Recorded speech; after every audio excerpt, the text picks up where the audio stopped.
부동산 시장 관련 소식들도 연달아 짚어보겠습니다. 이재명 대통령이 다주택자 양도세 중과 면제 조치를 연장하지 않겠다는 뜻을 분명히 했습니다.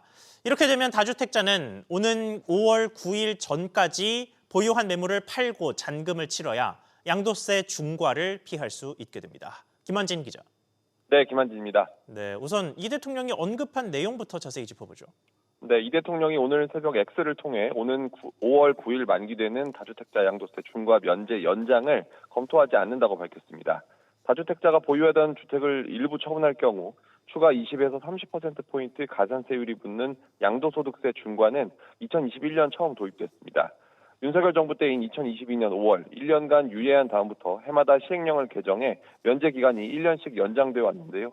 이 대통령 말대로 이번에는 면제 조치를 연장하지 않으면 오는 5월 9일 이후부터 다시 부과되는 겁니다.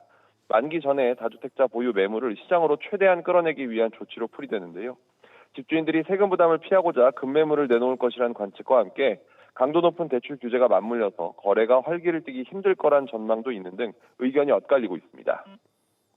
네, 이것뿐만이 아니었죠. 또 다른 세금 혜택에 대해서도 이 대통령이 불편한 기색을 드러냈습니다.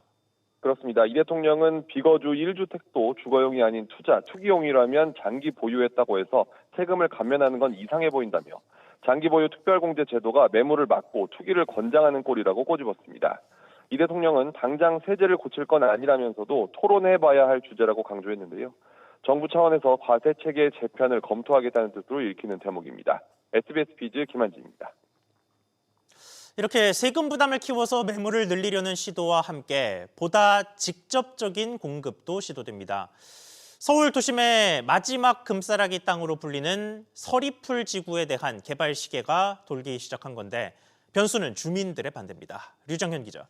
네, 유정현입니다. 네, LH와 SH가 담당하는 개발구역에서 변화가 나타나고 있다고요. 어떤 작업에 나선 겁니까? 네, 서울주택도시개발공사 SH가 어제 서리풀지구 토지 물건 조사를 맡길 용역업체를 찾는 입찰 공고에 나섰습니다. 택지 조성계획 발표 이후 보상금 산정의 기초가 되는 실무 절차에 나선 건 이번이 처음입니다. SH가 조사를 맡길 구역은 서울 서초구 원지동 일대 107만 2천 제곱미터고요. 현재로서는 건축물 125채, 비닐하우스 420동 등이 자리 잡고 있는 걸로 추정됩니다. 한국토지주택공사 LH는 이미 용역업체 선정을 마친 상태인 걸로 파악됐습니다. 네, 여기가 주민 반대가 심한 곳이라서 난항이 예상되기도 합니다. 그렇습니다. 이달 말 지구 지정을 앞두고 있지만 보상 기준 등을 둘러싼 주민들의 요구 사항이 복잡하게 얽혀 있습니다. 일단 LH는 지구 지정 이후 주민들과 협의해서 기본 조사에 나설 예정이라며 시기를 특정하진 않았습니다. 서리풀 지구가 말씀하신 대로 주민 반대가 거세기 때문인데요. 서리풀 1지구 주민들은 지난 50년 동안 그린벨트로 묶여 재산권이 침해당했다며 그에 상응하는 보상이 먼저 필요하다는 입장이고요. 서리풀 2지구의 경우에는 아예 개발 자체를 반대하며 마을 존치를 요구하고 있습니다. SH는 별도로 토지관리 영역을 발주하면서 이런 주민 반발에 대응하기 위한 내용도 포함했는데요. 사업지구 내 불법 행위를 감시하는 것에 더해 주민단체 결성 등 주민 동향을 파악해 보고하고 주민들 이주도 독려해야 한다는 내용이 담겼습니다. SBS 비즈 유정현입니다. 연기됐던 이해훈 기획예산처 장관 후보자 인사청문회가 열렸습니다. 오전 중에는 자녀의 부정 입학 의혹, 비망록 자필 여부 질의가 주를 이뤘습니다.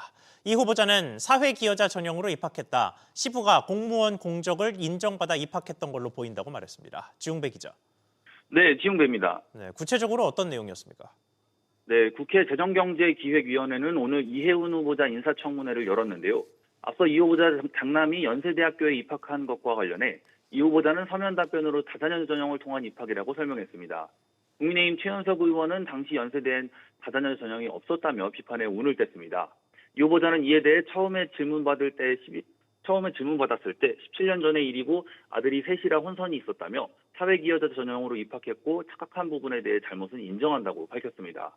국민의힘 최현석 의원은 거짓말이라며 국위선양한 가족이 누구냐는 지적으로 목소리를 높였습니다. 이와 관련해 이 후보자는 장남은 사회기여자 전형으로 입학했다며 시아버지가 공무원일 때 공적을 인정받아 청조 근정 훈장을 받았다고 덧붙였습니다. 비망록의 의혹 여부에도 답했죠. 네, 이 후보자는 비망록을 본인이 썼느냐는 이미자 위원장 질문에 제가 작성한 것이 아니다라며 저는 한글 파일로 이런 것을 만들지 않았다고 말했습니다. 이어 비망록 내용도 동의할 수 없다며 여러 가지 일정을 사무실 직원과 공유하는데 이를 기반으로 누군가가 작성한 것이라고 답했습니다.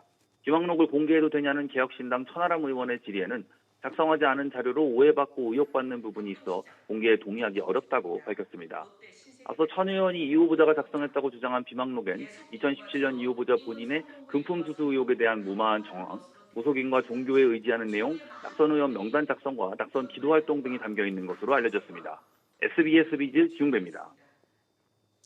쿠팡 사태 관련 소식으로 이어가겠습니다. 미국 쿠팡의 주주들이 우리 정부가 쿠팡을 차별적으로 대우해서 투자 손실을 봤다며 국제 투자 분쟁을 일고 있습니다. 쿠팡의 개인정보 유출 사태가 한미 정부 간 국제 분쟁으로까지 확산되는 분위기입니다.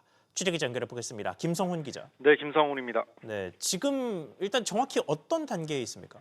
네, 법무부는 어제 미국 쿠팡의 주주인 투자사 그린옥스와 알티미터로부터 국제투자 분쟁 ISDS 중재 의향서를 받았다고 밝혔습니다. 한국 정부의 조만간 중재 절차를 정식으로 밟겠다는 뜻을 미리 전한 건데요. 이들은 지난해 11월 쿠팡에서 벌어진 개인정보 유출 사태 이후 한국 정부가 쿠팡을 차별적으로 대우하고 있다면서 전방위적으로 진상조사를 하고 위협적인 발언을 했다고 주장했습니다. 이로 인해 쿠팡의 주가가 하락하면서 수십억 달러의 투자 손해가 발생했다는 입장입니다. 또 한국 정부가 한국과 중국의 경쟁사들을 보호하기 위해 쿠팡을 표적으로 삼았다고도 했습니다. 중재 절차가 진행되면 우리 정부는 배상금을 둘러싼 법정 공방을 벌여야 합니다. 한편 쿠팡은 중재 의향서를 제출은 당사의 입장과는 무관하다면서 모든 정부 조사 요청에 성실히 임하고 있다고 입장을 밝혔습니다. 네, 그리고 여기에 미국 정부까지도 개입할 수 있는 상황이라면서요? 네, 이들 주주들은 미 무역대표부 USTR에 한국 정부의 쿠팡 관련 조치 전반을 조사해달라는 청원도 제출했습니다. USTR은 45일 내로 조사 개시 여부를 결정하게 되는데요. 만약 조사가 진행되고 부당하고 불합리한 이유로 미국의 권리가 침해당했다고 판단할 경우 한국산 제품에 대한 관세 부과 등 보복 조치가 취해질 수도 있습니다. 법무부는 국제투자 분쟁 대응단을 중심으로 법률적 쟁점을 면밀히 검토하고 적극 대응하겠다고 밝혔습니다. 한편 미국을 찾은 김민석 국무총리는 미 하원 의원들을 만나 쿠팡에 대해 전혀 차별하지 않고 있다고 말했습니다. SBS 비즈 김성훈입니다. 이런 가운데 국내에서는 쿠팡과 정부 사이에 불편한 기류가 계속되는 모습입니다. 정부가 앞서 쿠팡에게 여러 하위 서비스를 따로따로 탈퇴하는 기능을 탑재하라고 요구했는데 쿠팡이 이를 거부한 것으로 나타났습니다. 단독 취재한 기자 연결해 보겠습니다. 정대한 기자. 네, 정대한입니다. 네, 개별 탈퇴가 왜 안 된다는 겁니까? 네, 쿠팡 측은 쿠팡이츠나 쿠팡플레이 등 개별 서비스들이 쿠팡의 하위 서비스인 만큼 개별 서비스를 탈퇴하는 기능을 마련하기는 어렵다는 입장입니다. 쿠팡은 개인정보보호위원회의 개선 권고에 따라 개별 서비스의 개인정보 보호와 관련한 이용약관을 오는 29일 개정할 예정인데요. 당초 개보위가 권고했던 개별 서비스의 탈퇴 기능은 도입하지 않기로 했습니다. 현재 쿠팡에서 운영하는 모든 서비스의 회원가입은 쿠팡으로 일원화되어 있는 상황인데요. 이에 개보위는 지난해 7월 이용자의 개인정보 자기결정권 보장을 위해 개별 서비스를 탈퇴하는 기능을 마련하라고 개선 권고한 바 있습니다. 네, 다만 일부 이용 정보의 삭제 요구는 수용하기로 했죠. 네, 그렇습니다. 쿠팡이츠에서의 주문 내역이나 쿠팡플레이에서의 시청 이력 같은 이용 내역 삭제를 고객이 요청할 경우에 이를 받아들일 전망입니다. 앞서 개보위는 개별 탈퇴 기능과 함께 개별 서비스의 개인정보 처리 정지나 삭제 요구 절차를 알기 쉬운 방법으로 안내하라고 개선 권고한 바 있습니다.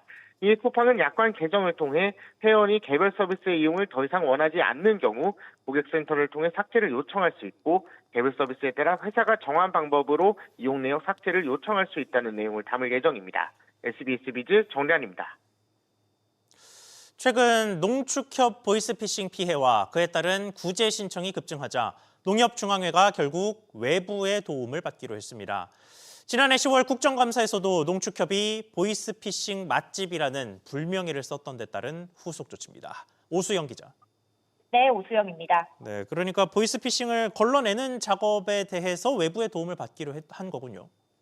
그렇습니다. 자체 임직원의 보이스피싱 감지 전문성이 높지 못하다는 판단하에 올해만 농협중앙회가 5억 3,200만 원을 들여 외부 전문 업체에 금융사기를 걸러낼 용역을 맡기기로 했습니다.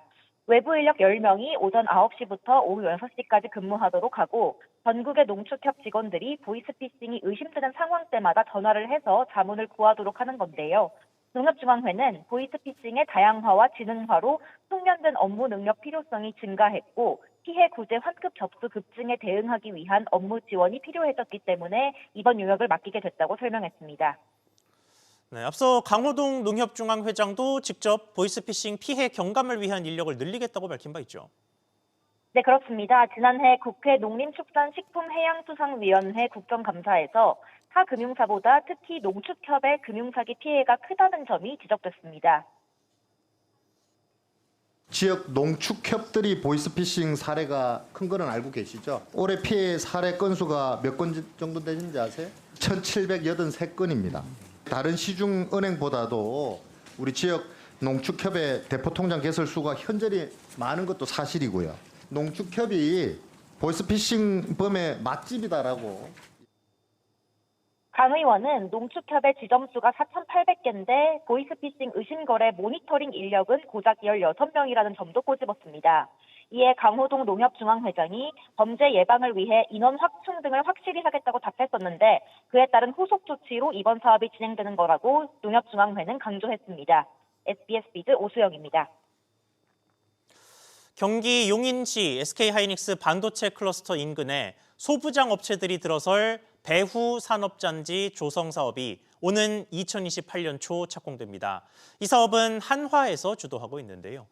최근에 정치권을 중심으로 이전설 등 이런저런 잡음이 나오고 있습니다만 행정 절차는 오히려 속도를 내고 있는 것으로 확인된 겁니다. 단독 취재 한 기자 연결해 보겠습니다. 박규준 기자.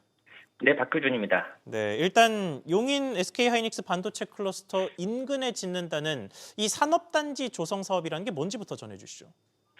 네, 용인도시공사와 하나솔루션 또 산업은행이 참여하는 용인 반도체 협력 일반 산업단지 조성 사업인데요.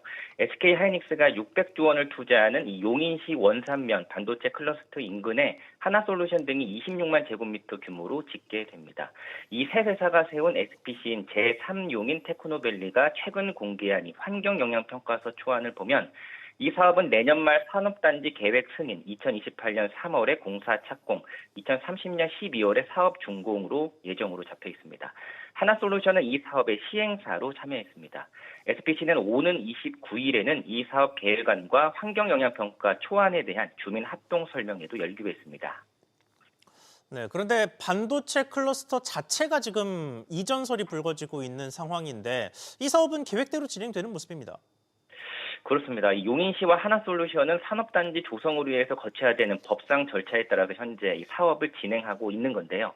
최근 불거진 외부 논란이 오히려 사업 추진에 동력이 되면서 배후단지를 조기에 확정해 전체 프로젝트의 안정성을 확보하려는 포석으로 해석됩니다. 반도체 소부장 업체들 입장에서는 이 사업단지의 가장 큰 이점은 SK하이닉스 반도체 클러스터와의 시너지 효과입니다. 이번 환경영향평가 초안에도 산업단지에 배치될 유치업종으로 화학제품 제조, 전기장비 제조, 금속 가공제품 제조업 등 반도체 소부장 업종들이 명시됐습니다. 용인시 관계자는 소부장 업체들이 반도체 클러스터에 대한 기대감이 있겠지만 현재 큰 동요는 없고 절차대로 진행하겠다고 말했습니다. SBS 비즈 박규준입니다. 현대자동차 노동조합이 휴머노이드 로봇의 생산 현장 투입을 두고 강경한 반대 입장을 밝혔습니다. 현대차가 CES에서 공개한 로봇 아틀라스를 둘러싸고 노사 갈등이 본격화되는 모습인데요. 자세한 내용 취재기자 연결해서 알아보겠습니다. 이한나 기자. 네, 이한나입니다. 네, 현대차 노조가 로봇 투입에 대해서 강하게 반발하는 모습입니다. 네, 현대차 노조는 휴머노이드 로봇의 생산 현장 투입에 대해 단 한 대의 로봇도 현장에 들어올 수 없다며 전면전을 선언했습니다. 노조는 인건비 절감을 위해 인공지능 로봇 투입이 가시화되고 있다며 노사 합의 없는 신기술 도입은 절대 용납할 수 없다고 경고했습니다. 이번 반발은 현대차 그룹이 최근 CES에서 공개한 휴머노이드 로봇 아틀라스의 생산 현장 도입 계획을 정면으로 겨냥한 겁니다. 네, 구체적으로 어떤 부분을 문제 삼고 있는 겁니까? 네, 노조는 아틀라스가 대량 양산돼 생산 현장에 투입될 경우 고용 충격이 불가피하다고 우려했습니다. 평균 연봉 1억 원을 기준으로 24시간 가동 시 3명의 인건비는 연 3억 원이 들지만 로봇은 초기 구입비 이후 유지비만 발생해 현대차에게만 유리한 구조라고 지적했습니다. 또 미국 조지아주 현대차 메타플랜트 아메리카 공장 증설 계획과 관련해서도 노조는 국내 공장의 상당 물량을 미국 공장으로 이전하겠다는 의도를 노골적으로 드러낸 것이라고 밝혔는데요. 이 계획이 국내 공장의 물량 부족과 고용 불안을 초래할 수 있다는 주장입니다. 현대차 노조는 노사관계 파탄을 원한다면 그 끝을 보여줄 것이라고 말했습니다. SBS 비즈 이한나입니다. 이번에는 소비와 관련된 소식들 짚어보겠습니다. 해외여행을 갈 때 잠깐 쉬어가는 공항 라운지, 이게 신용카드를 고를 때 중요한 기준으로 꼽는 분들이 많습니다. 이번에는 KB 국민카드가 글로벌 프리미엄 라운지 대신 이용 범위가 제한적인 서비스로 바꾸면서 사실상 혜택 축소라는 불만이 나오고 있습니다. 이민후 기자. 네, 이민호입니다. 네, KB 국민카드도 공항 라운지 혜택을 줄였다고요. 네, KB 국민카드는 헤리티지 스마트카드를 비롯해 배브 일부 시리즈 등의 해외공항 라운지 서비스를 변경했습니다. 이 4종의 카드는 모두 연회비를 내고 해외여행 이용 시 가성비 높은 혜택을 제공하고 있는데요. 기존에는 프리미엄 라운지와 제휴한 프라이오리티 패스 PP를 제공하고 있는데 다음 달 24일부터 적용 범위가 제한적인 더 라운지로 바뀝니다.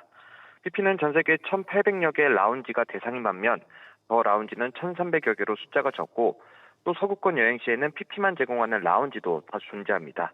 이러다 보니 카드 이용자들 사이에서는 사실상 계약이라는 불맨 소리도 감지되고 있습니다. 이외에도 KB 국민카드는 편리성을 앞세운 라운지 키를 제공하던 카드 3종 역시 더 라운지로 서비스를 변경했습니다. 네, 이게 한 카드사만의 문제는 아닐 테고 카드사들이 전반적으로 부가 서비스를 줄이는 추세입니다. 그렇습니다. 지난해에는 하나카드, 그보다 앞서 2024년에는 신한카드와 부산은행 카드도 유사하게 공항 라운지 혜택을 축소했습니다. 카드업계는 PP 이용 과정에서 입장 불편이 잦았다며 고객 편의성을 고려한 조치라고 설명하고 있습니다. 다만 실적과도 무관치 않은 걸로 해석됩니다. 8개 전업카드사의 지난해 3분기 누적 순이익은 1조 8,900억 원 수준으로 최근 5년 새 처음으로 2조 원에 밑돌았습니다. 카드사들이 비용 절감을 위해 서비스 혜택을 줄이면서 소비자들 편익은 점차 줄어들 수 있다는 우려도 나옵니다. SBS 비즈 이민호입니다. 각종 물가 부담이 커지고 있는 가운데 운동화 가격까지도 잇따라 오르고 있습니다. 이에 더해 명품 브랜드들의 줄인상도 이어지는 모습인데 취재기자 연결해서 알아보겠습니다. 신채연 기자. 네, 신채연입니다. 네, 우선 운동화 가격이 또 어디서 올랐습니까? 네, 아식스가 이달 들어 일부 운동화 가격을 11%대 올렸습니다. 인기 모델 조그 100X 가격이 89,000원에서 99,000원으로 11.2% 오른 건데요. 아식스 코리아는 고환율과 원부자재 가격, 인건비 상승으로 원가 부담이 커져 가격을 조정하게 됐다고 설명했습니다. 아식스의 가격 인상은 5개월 만인데요. 앞서 아식스는 지난해 8월에도 젤벤처 6 가격을 9.2% 인상한 바 있습니다. 네, 운동화부터 명품까지도 가격이 줄줄이 오르는 모습입니다. 네, 그렇습니다. 뉴발란스는 지난달 러닝화 대표 모델인 740 제품들의 가격을 7.2% 올렸고요. 토마도 인기 모델 스피드킷 오지 가격을 이달 들어 7% 인상했습니다. 명품 가격도 잇따라 오르고 있습니다. 샤넬은 지난 13일 국내에서 판매하는 주요 제품 가격을 7% 안팎 올렸는데요. 이에 따라 대표 제품인 클래식 맥시 핸드백 가격이 2천만 원을 넘었습니다. 에르메스도 최근 일부 가방과 의류 제품 가격을 5%에서 10% 올렸습니다. 루이비통도 조만간 가격 인상에 나설 것으로 보이는데요. 루이비통은 지난해 1월과 4월, 11월에 일부 제품 가격을 올린 바 있습니다. 명품업계에선 한 해에 수차례 가격을 올리는 N차 인상 기조가 이어지고 있습니다.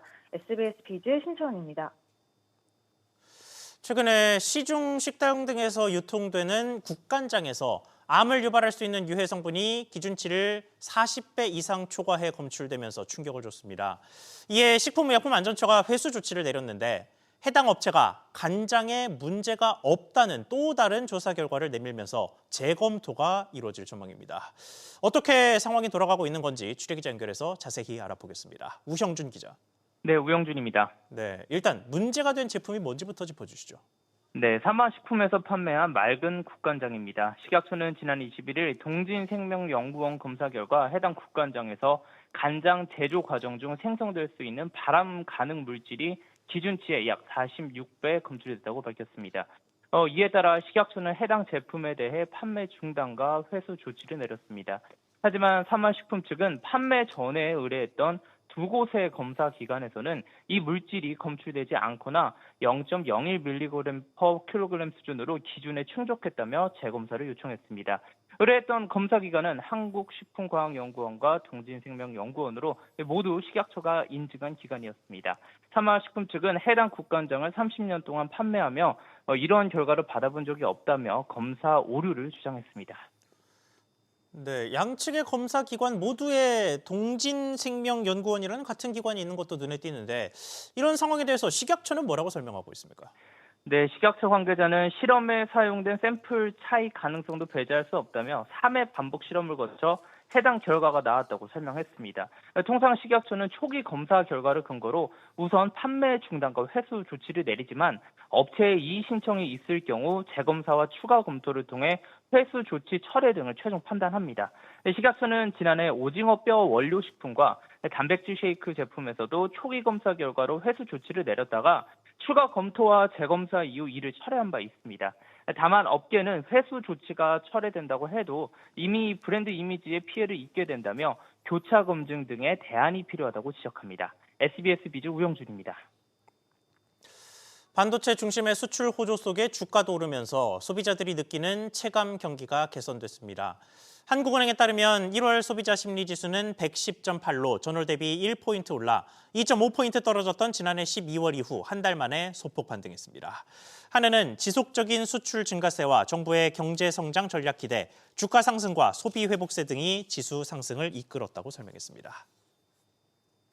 지난해 말까지 소액 연체된 빚을 모두 갚은 292만 8천 명의 신용이 회복됐습니다.